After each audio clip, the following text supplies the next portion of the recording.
Well, probably the first person to really start publicizing Oklahoma's Western heritage was a gentleman by the name of Gordon William Lilly, a person you may recognize more by his stage name of Pawnee Bill. With more, here's our Courtenay DeHoff. A half a mile west of Pawnee, Oklahoma, atop a hill, sits a little, or rather a large, piece of history. The scene is somewhat serene. The residence seems fit for a celebrity, with all the fine embellishings to go with it. And a little over 100 years ago, a star of the ages called this Pawnee, Oklahoma ranch home. Pawnee Bill, as a child, read the dime novels, idolized Buffalo Bill. All he wanted to do was go out west, to see the West before it was gone, the real West. True to his showman ways, Gordon William Lilly, better known as Pawnee Bill, lived in this 14-room mansion with his wife, May. The 500 acres boasts a blacksmith shop, a 1903 log cabin, and his large barn. He actually sells a lot of the stuff. Ronny Brown and his wife, Erin, live right here on the ranch and help people discover all things Pawnee Bill. He joined the Buffalo Bill Show in 1883 and then met his wife, May, up in Philadelphia as the Buffalo Bill Show was touring. And then his family and May's family decided, hey, you could do this. You could have a Wild West show. So they had people from Asia and Africa and the Middle East. And the rest is truly history. After years of producing his own show, the two legends joined together. Now, Pawnee Bill and Buffalo Bill were partners and had the largest Wild West show in the world for 5 years, from 1908 to 1913. They had what was referred to as the Two Bill Show, and the actual name was Buffalo Bill's Wild West and Pawnee Bill's Great Far East. The only thing today that may be more impressive than his enormous one-day Wild West show, a show so popular it would draw crowds in the tens of thousands, is the original memorabilia, photographs, and personal effects scattered throughout the ranch. This was his home, and he loved it. He loved to entertain.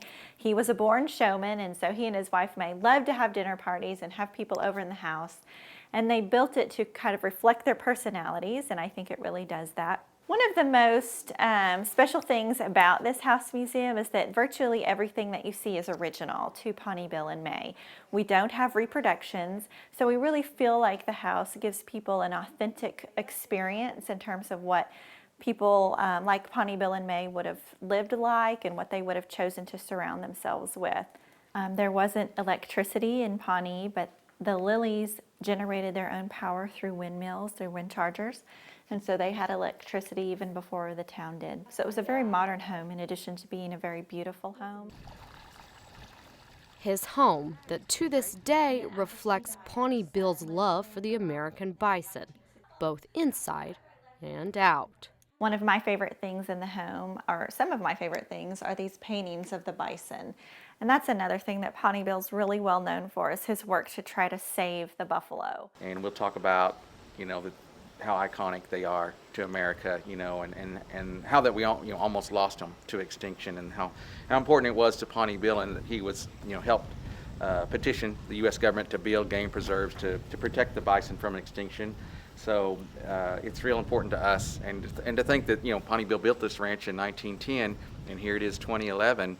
101 years we've had buffalo on this ranch, and so it's real important to us, and it's a neat tour for the kids.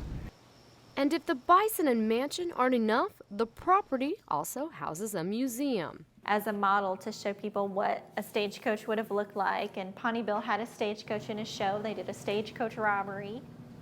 And long after his death, Pawnee Bill still had one more surprise, as a building was demolished and the rocks began to fall. When they tore down the wall, the building that was right next to that building, the rocks fell and this was uncovered. This was put up in 1900 to advertise a one-day show that was going to perform in Blackwell, Oklahoma. And they put these up. These were actually called barn posters or barn billboards, and they would put these up to draw attention. They would put them up way ahead of time of the show. But for this to be discovered and preserved and saved, it's just amazing.